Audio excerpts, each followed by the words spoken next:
लेकिन नीट 2025 असलियत में पेपर दिखा दिया ना बायोलॉजी किस तरीके हो सकता है। हमेशा जो इजी माने कि बायोलॉजी एकदम इजी होती है, इजी पे एंड पे कर लेंगे, वैसा नीट 2025 नहीं था। तो आप पूरी थियोरी जब पढ़ लेंगे ना तो यहाँ पर आप देखेंगे कि यहाँ पर ऐसा कुछ भी नहीं लिखा हुआ है कि डाइकोट रूट में ज्यादा रूट हेयर्स होते हैं मोनोकोट रूट के कंपैरिजन में। लेकिन डायग्राम में साफ साफ हमें देखने मिल रहा है कि डाइकोट रूट में ज्यादा रूट हेयर है मोनोकोट रूट से। लेकिन ये पूरे ह्यूमन रिप्रोडक्शन के थियोरी में फ्रैटर्नल वर्ड नहीं यूज किया गया है।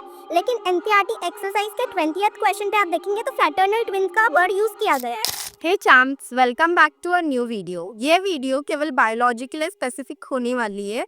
यहाँ पर मैं आपको बताऊंगी कि पूरे साल भर आपको बायोलॉजी के लिए कैसे प्रिपेयर करना है, आपके क्या क्या रिसोर्सेज होने चाहिए नीट 2025 को नज़र रखते हुए, और रोड मैप क्या रहेगा कंप्लीट, और आउट ऑफ एनसीईआरटी क्वेश्चंस के लिए आपको क्या करना है, और एंड में आपको टिप देने वाली हूँ, वो आपके बहुत काम आने वाली है।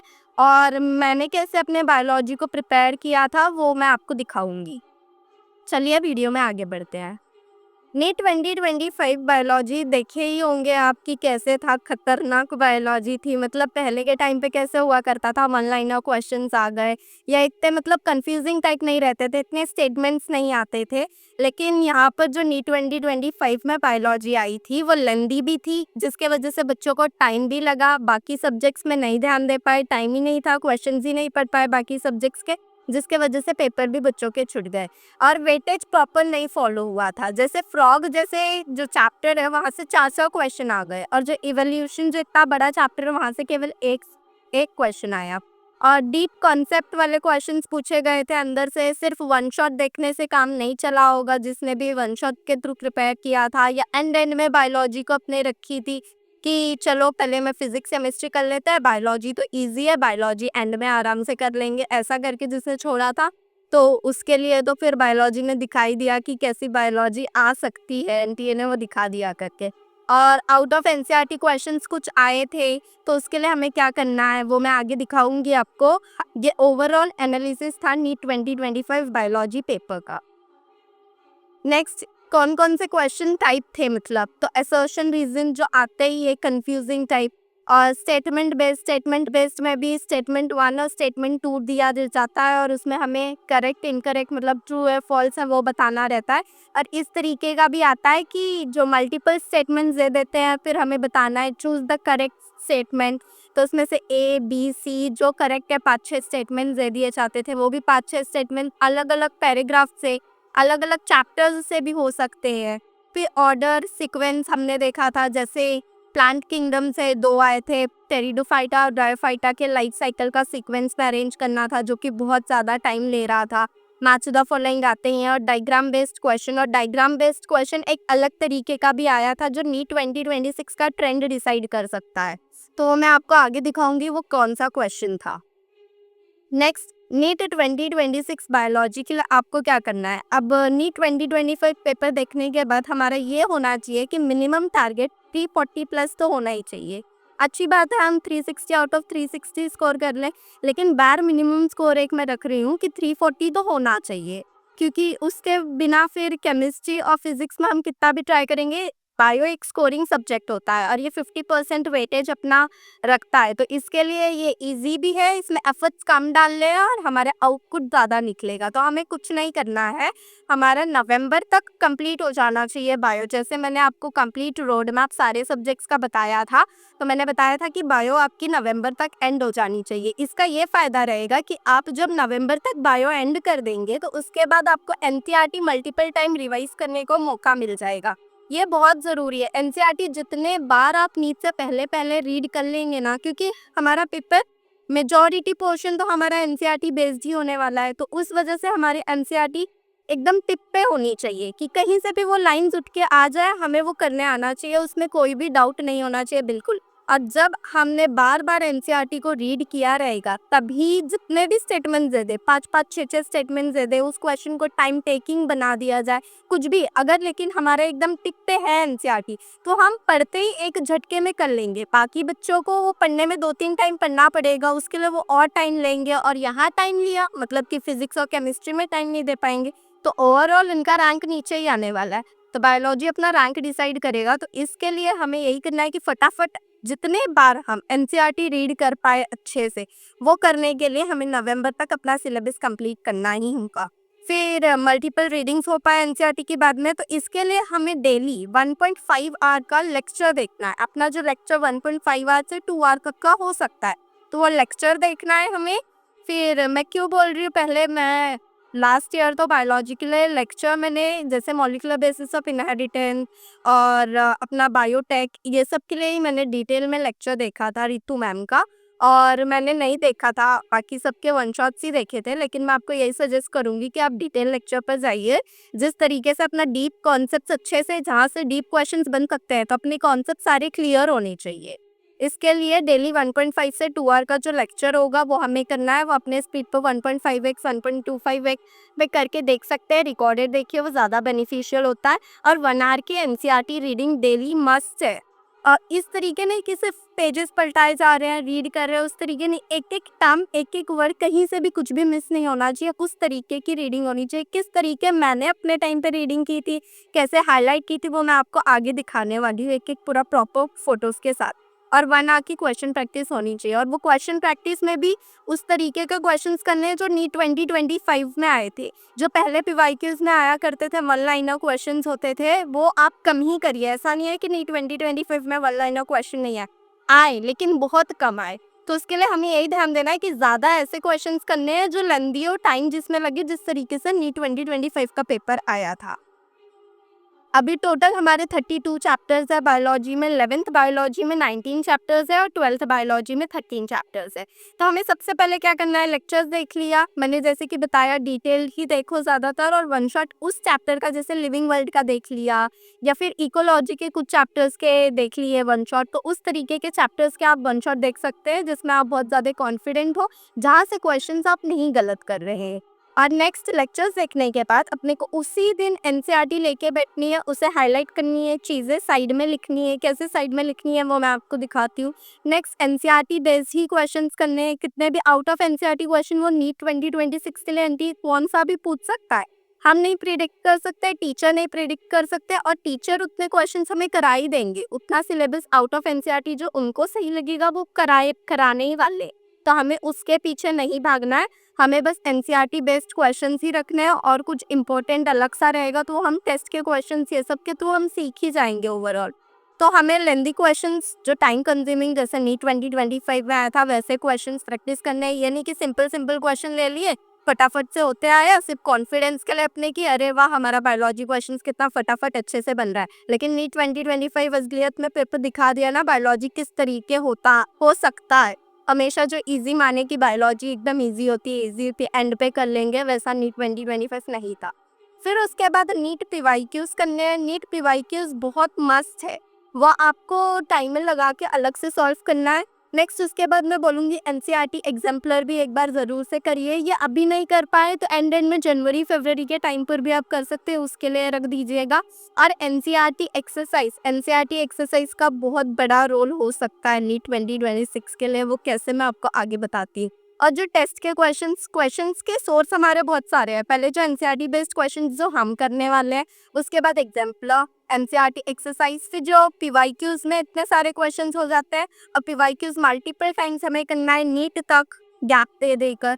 और उसके बाद टेस्ट के क्वेश्चंस, तो ये हमारा बहुत अच्छा सोर्स हो गया क्वेश्चंस का।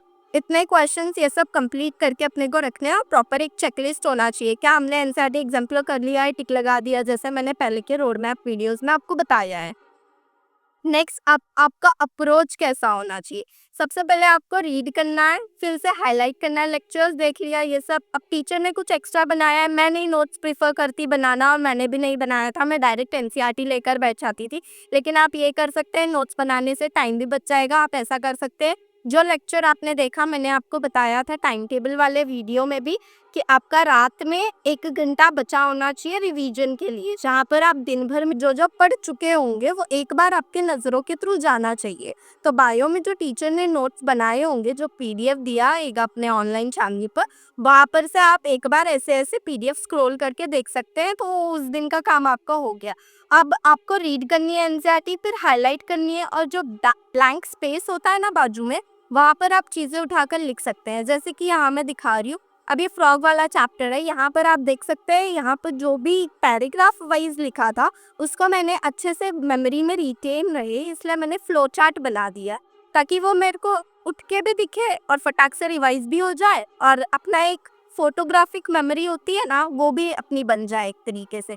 तो इस तरीके आपको साइड में लिख लेना है, जिस तरीके मैंने इसे फ्लो चार्ट टाइप और ऐसे टाइप में लिख दिया है।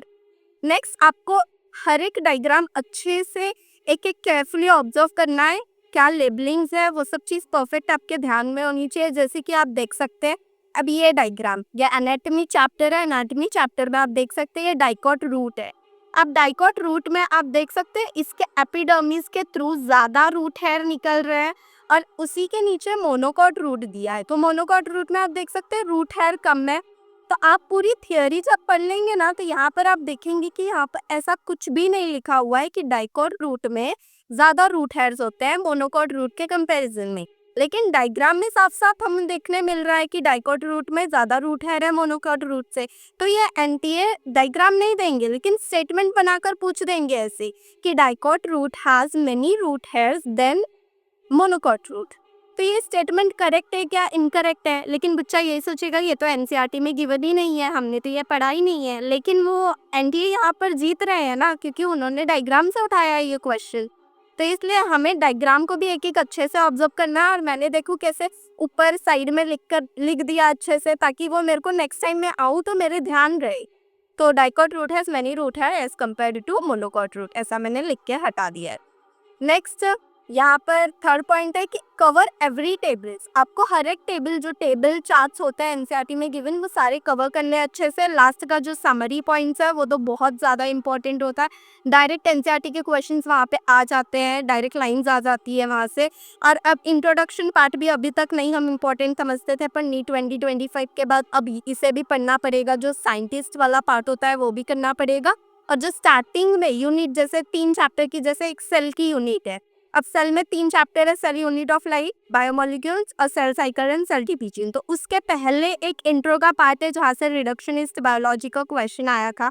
तो हमें वो वाली भी यूनिट एक बार रीड करके निकालनी है और उससे हमें खुद क्वेश्चन फ्रेम करना है कि इस तरीके का क्वेश्चन बन सकता है क्या, और वैसे फिर हमें साइड में लिख के रख लेना है या दिमाग में रख लेना है, ऐसा टाइप कुछ करना है।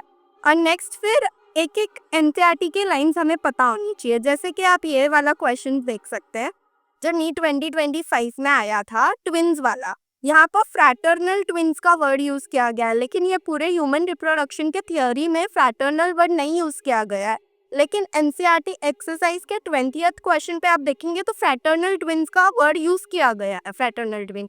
तो आप अगर एनसीईआरटी एक्सरसाइज एक बार सॉल्व किए रहते हैं तो एनसीईआरटी एक्सरसाइज के सोल्यूशन में फ्रैटर्नल ट्विन का मीनिंग दिया हुआ है, तो आपको ये पता चल गया होता है ये नीट 2025 को क्वेश्चन सही हो सकता था। लेकिन ये मेरा सही नहीं हो पाया क्योंकि मैंने एक्सरसाइज नहीं ध्यान दिया था। इसलिए मैं आपको बता रही हूँ कि आपको एनसीईआरटी एक्सरसाइज पर भी फोकस अच्छे से करना है।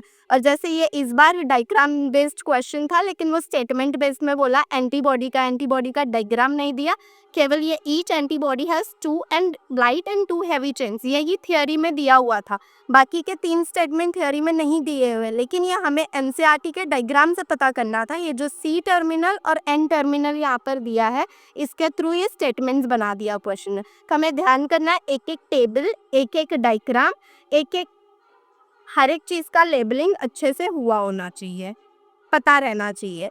अब नेक्स्ट आता है